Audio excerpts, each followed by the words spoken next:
Hello everyone, welcome back to the Ryde Channel. Today, we are thrilled to bring you an incredible story of adventure and determination. A team of bold explorers is on a journey of a lifetime, traveling all the way from the northern tip of Africa in Tangier, Morocco, to the southernmost point in South Africa, powered only by renewable sources of electric energy. During their stop in Ghana, Ryde Channel had the privilege of meeting them, welcoming them, and sitting down for an engaging Q&A session. It's an inspiring, eye-opening discussion you won't want to miss. So, grab a seat and join us for this exciting feature. And don't forget to like, comment, share, and subscribe to the Ryde Channel for more amazing stories.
So thank you very much for having us today in your showroom at the Citroën dealership here in Accra. It's an honor, it's a pleasure. Thank you very much for the good food, for the drinks. I'm a little bit embarrassed because we are just the two of us instead of being the four of us. Two others are still in town. Antonio unfortunately is sick, and Alex is working hard on fixing the cars. One of the cars at least. So just to give you a little bit of context, we left Paris one and a half months ago, and our expedition is trying to do exactly the same thing that what André Citroën did 100 years ago, which means crossing Africa from north to south. And I don't know if you heard about it, but André Citroën was the very first one to be able to cross the African continent with automobiles 100 years ago. And when he launched this expedition, he called it La Croisière Noire. So with my friends, we decided to organize a new expedition, but this one will be called La Croisière Verte. And Verte means the green cruise, because it's all about the environment and the climate change and electric cars. We are trying to promote electric mobility. So for me, it's a very good opportunity, very nice opportunity to be able to come back in Africa, because I used to do the Dakar Rally. I don't know if you heard about the Paris to Dakar Rally. I've done that for 20 years, and I've done the Dakar 15 times. And 12 years ago, I decided to stop because it was not my passion anymore. I prefer to stop, and I wanted to come back to Africa, but with a new project, with something which will make more sense with what's going on around us right now, which is, all these challenges that we are facing. So that's why we are here, and I would say so far so good, because we've been crossing.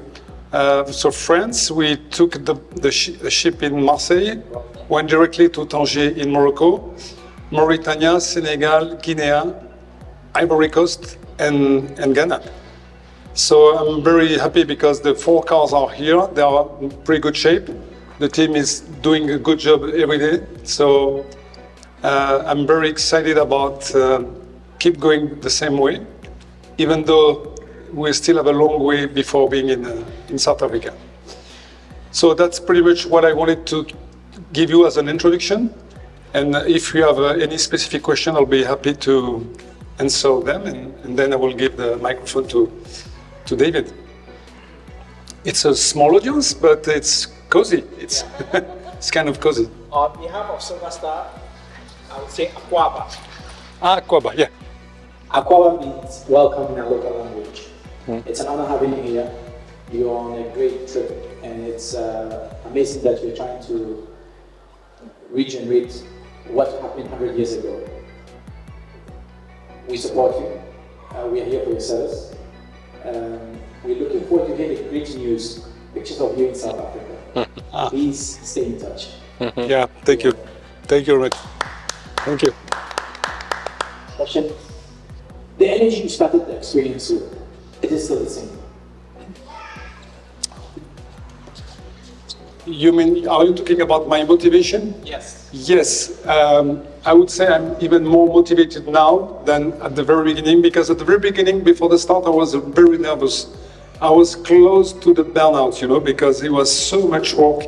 I've been working very hard for 2 years to make it happen, But since we left Paris, I feel much better, because now it's all about focusing on moving on, making sure the cars are always in good shape, well maintained.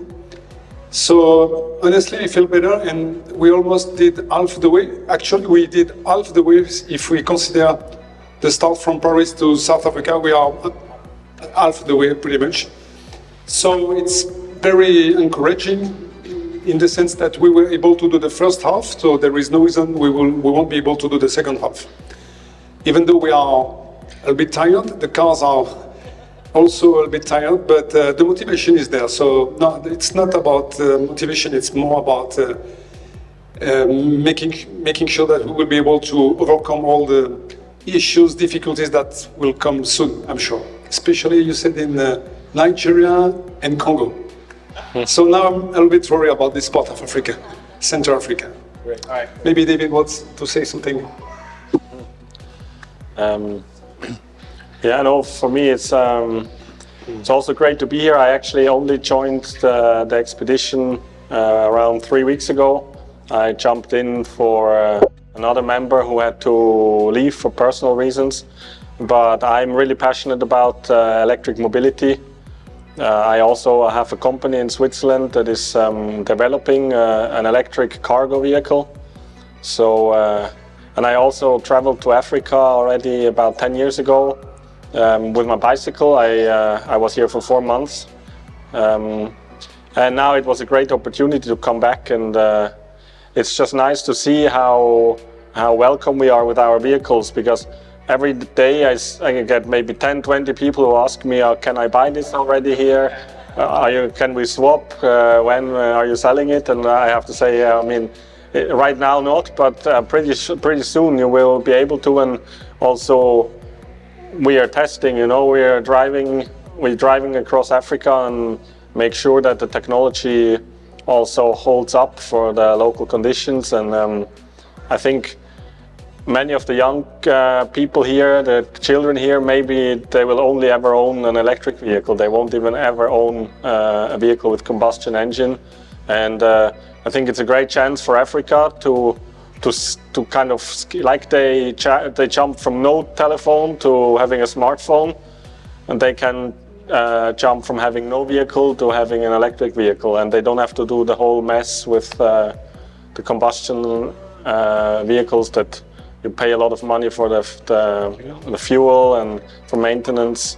Like, electric vehicles have a great advantage, and you can charge them with solar panels. If you have the solar panels on your roof, you have your own fuel station. You're not dependent on anybody, on the grid, if the grid is not reliable. So yeah, it's a cool chance.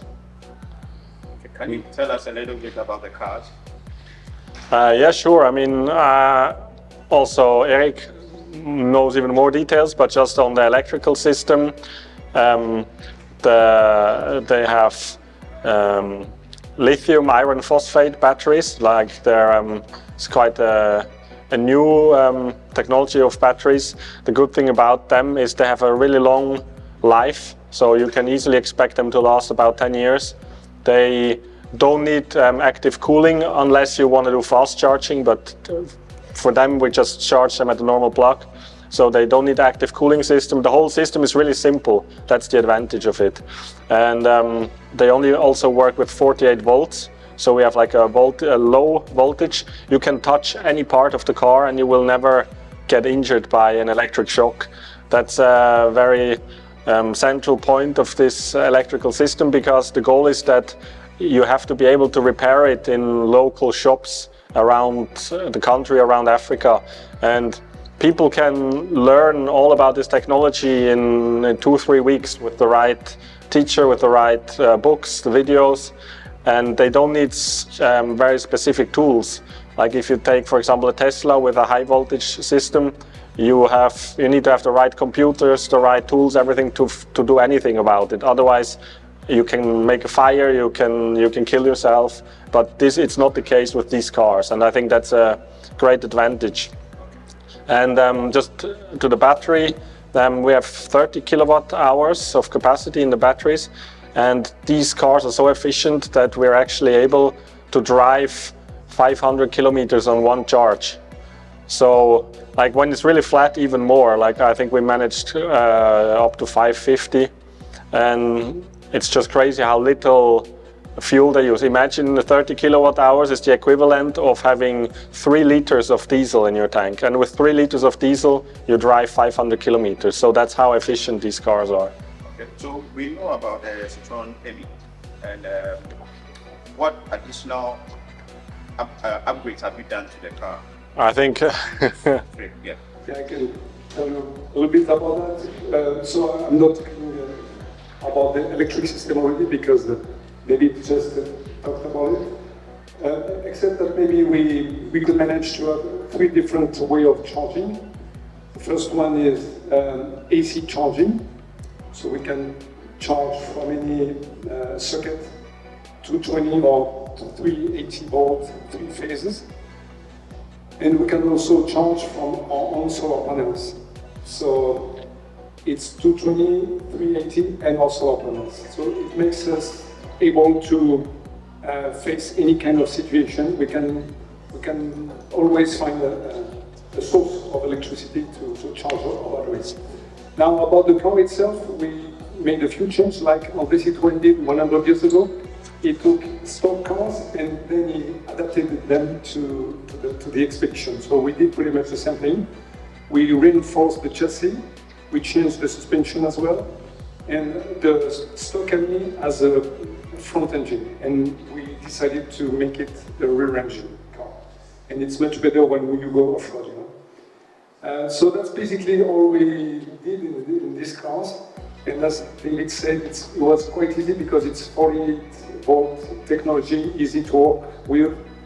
The chassis is just a tubing chassis, so not very difficult to modify, to reinforce. And that's it. So that's why we made this choice. I see that you have solar panels on the roof.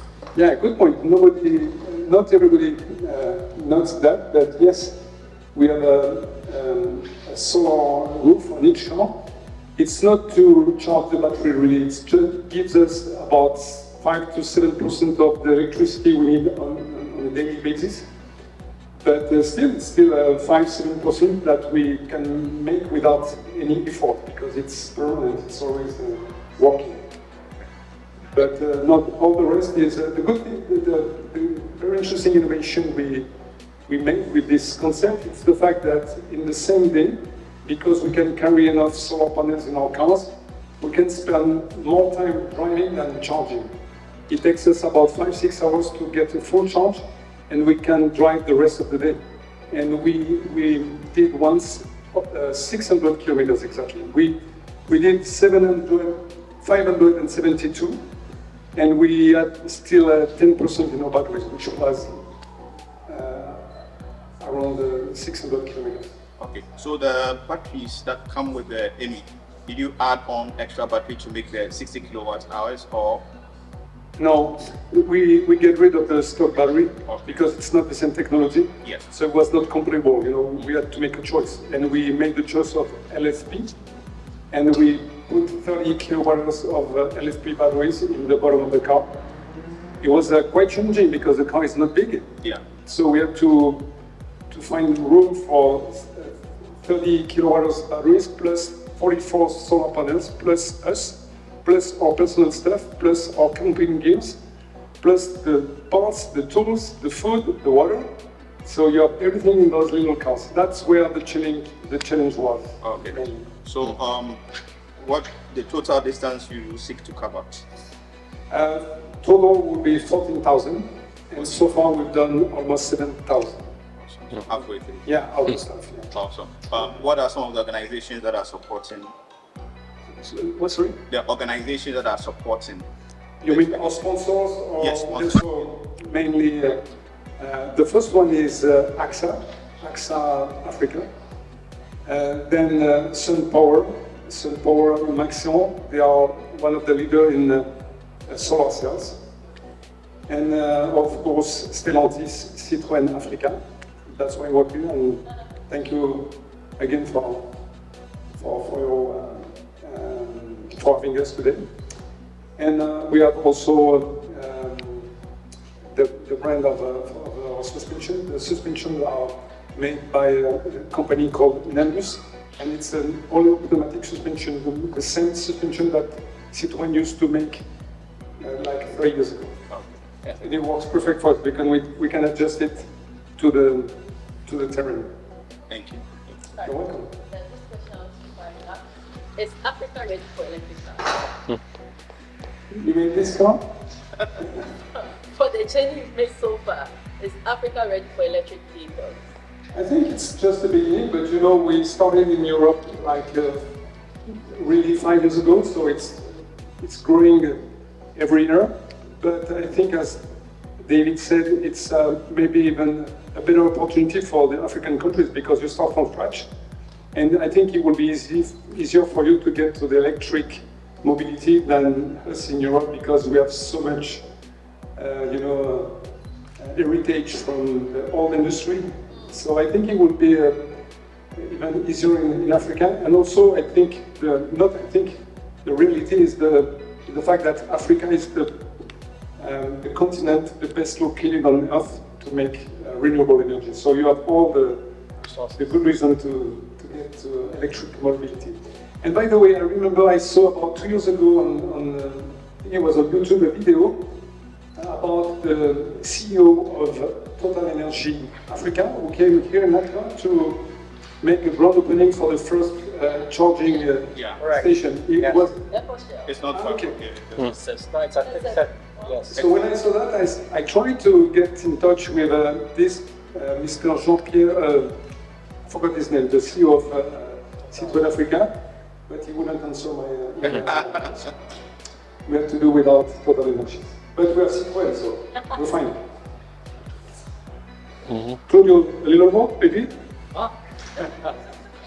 No, I just wanted to say, these little Amish, they are already African cars built in Morocco, so it's a good start. Yeah. And tomorrow we will see a company called Solar Taxi. Maybe you. Solar Taxi, yeah. Solar Taxi. Yeah, I think they assemble electric vehicles. Yes. Did you assemble? Motorcycles. Yeah. So I'm very curious to see what they do. Yeah. I realize that you're on a motorcycle. Yeah. And it's also electric. It's electric, yeah. So can you tell us a little bit about your motorcycle? Yeah, so it was a choice of Eric and his main mechanic engineer. I think the key question was, what can we take to charge with the cars? So this bike has changeable batteries. Okay. Each battery 4.2 kilowatt hours. And that gives me a range of 120 kilometers. If you drive 50 kilometers an hour, you have 120. If you drive 60, then it goes down. You could drive 100 kilometers an hour or even 120, but then of course the range goes down. Yeah.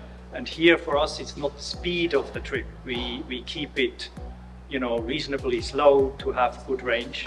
So usually I change batteries, you know, after 100 kilometers, 120 kilometers. And there are 2 spare batteries in the cars. And they can be charged in the cars, so like proper solar energy like the rest. Or, you know, sometimes on the bike, we don't take it that seriously. So if we stay in a hotel, I just plug it in. And then it takes 2.5 hours if the battery is totally flat. And it really works, you know, very well. And it was important for us to have someone who does the filming with an electric vehicle, not a thermic vehicle. Otherwise, it would have been. You feed the pepper. Yeah, exactly. And at 45 miles an hour, that's your top speed. It's going to be a very boring trip. So what do you do to keep your focus? Because yeah, it's a very interesting question, because as I told you, I used to be a race car driver. Yeah. I did the Dakar 15 times. We used to go 180 kilometers per hour on piste, you know, which is super fast. So I was even not sure that I would be able to adapt myself to 45 kilometers per hour. But because Africa is so beautiful, because the people are so welcoming, because we have so many opportunities to talk and exchange with people, 45 kilometers, I feel like it's too fast. I would like to go even slower, because we don't have enough time to meet and to talk with all the people and to enjoy all those sceneries and beautiful countries. So no, it's sincere. I don't know for the second half, but so far I have absolutely no problem driving at 45 kilometers an hour, honestly. Sorry. Thank you. You're welcome. Maybe We have one question behind. Yes. Just to find out whether you traveled and enjoyed your trip, and how safe has it been so far? Driving at night, that's big to big. Oh yeah. Like so far the trip has been super safe. Like we had 0 issues. Like wherever we went, it was extremely friendly. The people were mostly positive, because also our cars, they look friendly in the end. It's not like we're showing up with some big Europe, racing or some big American truck or something.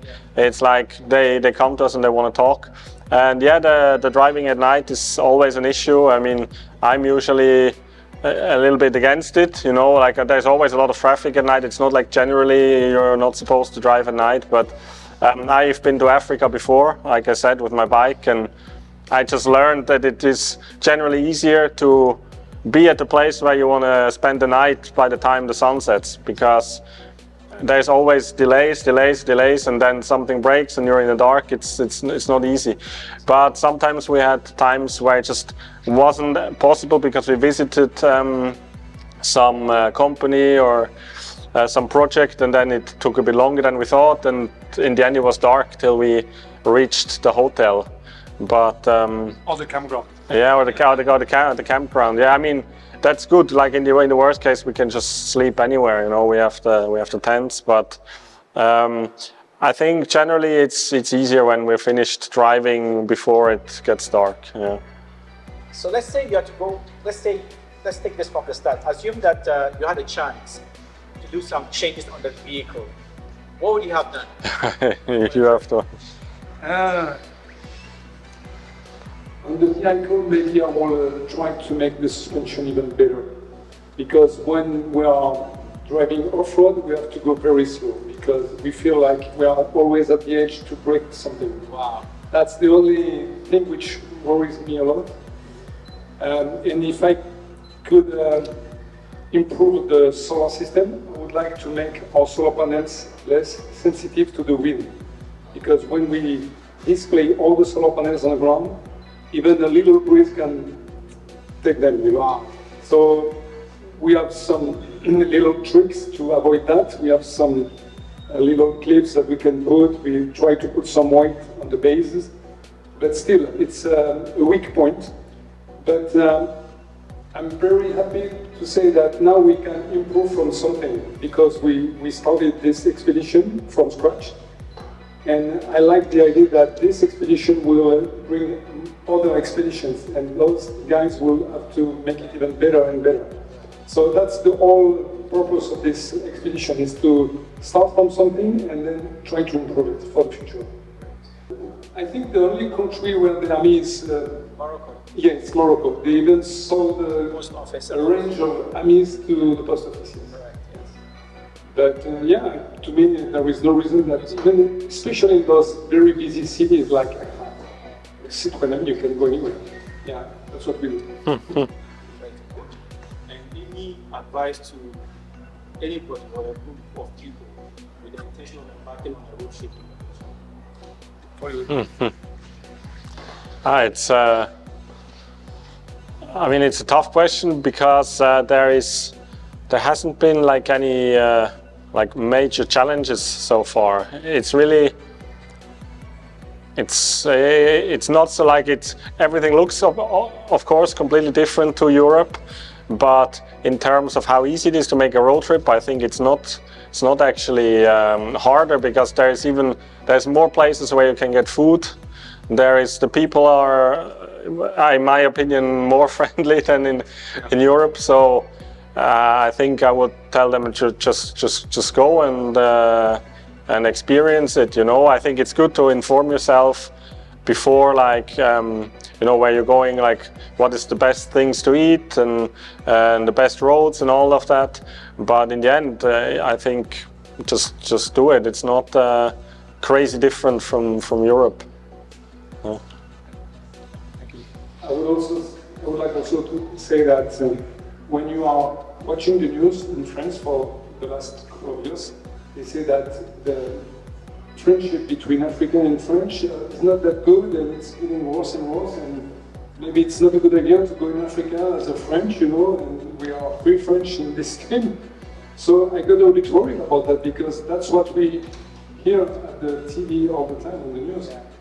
And today I'm very happy to say that since we arrived in Morocco to here in Accra, I cannot give you one example of someone saying something bad to us. The friendship between French and European and people from the street, from in Africa, is still the same. It's still what I used to experience when I was racing in Africa with the Dakar, or even as a tourist. So I feel very good about that. I'm very happy about that, because the real people from the street in France or in Africa are still very good friends, which is really important to me. I will turn 60 next year. So to me, organizing the Croisière Verte is kind of closing the loop, if I may say that, you know, in the sense that organizing an expedition like Croisière Verte, it's like a little company, you know, because you start from scratch. From an idea, you need to set up a team, you need to have a vision, you need to raise funds, you need to work hard. So that's like starting a business from scratch. And also because of my racing career, you know, I used to be a race car driver for 20 years.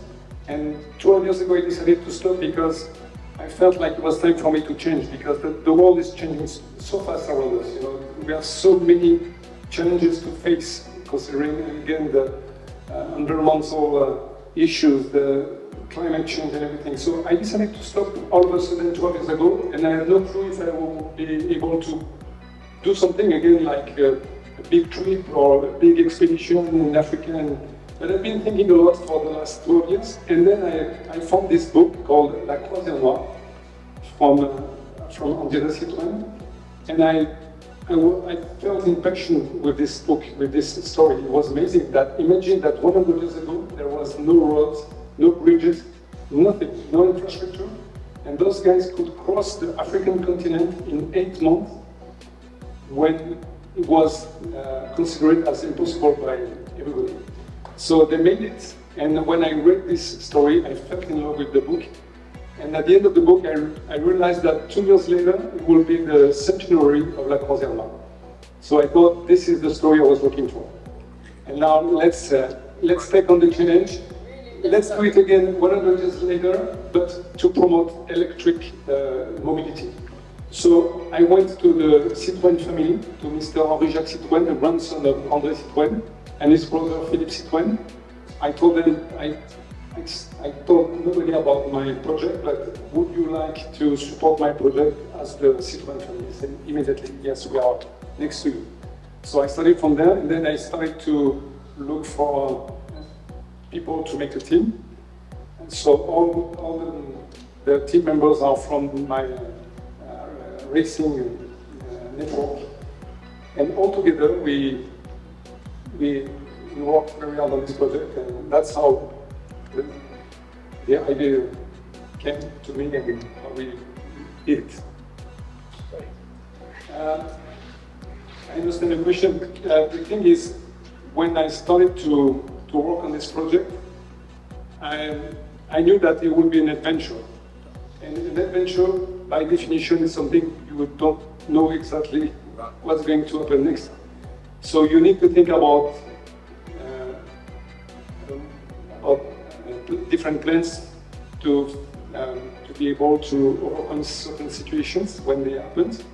So there are things you can control and things you cannot control. And that's what this is the beauty of adventure, especially for the part we don't control. So we try to anticipate to any kind of problems, but sometimes we have breakdowns or issues and somebody's sick like Antonia today. So we have to adapt. For example, tonight we were thinking about camping, and we just made the decision to go to an hotel because Antonia is sick. It's just a small detail, but it's every day a new day, every day a new challenge, every day a new solution. And that's what I like. That's what we call an adventure, in my opinion. You're very welcome. Okay, so maybe it's time for you to enjoy the rest of your weekend. We have something small for you. Really? Yes. Okay. Ghana. So this is That's our traditional. This is our traditional. Yeah. Yes. It is not machine done. It is handmade. Yeah. Okay. It's one of the most expensive materials that we have in Ghana. It's called a kente. Part of this is a kente. I was feeling bad, but now I Amazing. feel even. So this is a way to tell you that thank you so much for passing through Ghana. This is something that will always remind you of us in Ghana here. So we would like to put it around your neck for you. That's a real honor. Yeah, thank you very much. Alex, David? no, this Buzz is is on. David. David? Yeah. So I'm right. Give it to Alex. Wow, nice. That's David. That's yours. That's good. Your name. And then his name is David. David. Yeah, David. And then he. Alex is not here. This is Claudio. Claudio. That's an honor. Thank you. Ja, det var för... Thank you very much. Thank you very much. Give me a hug.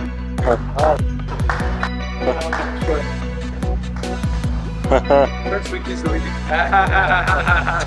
Hey, thank you very much. Congratulations. Thank you so much. Thank you.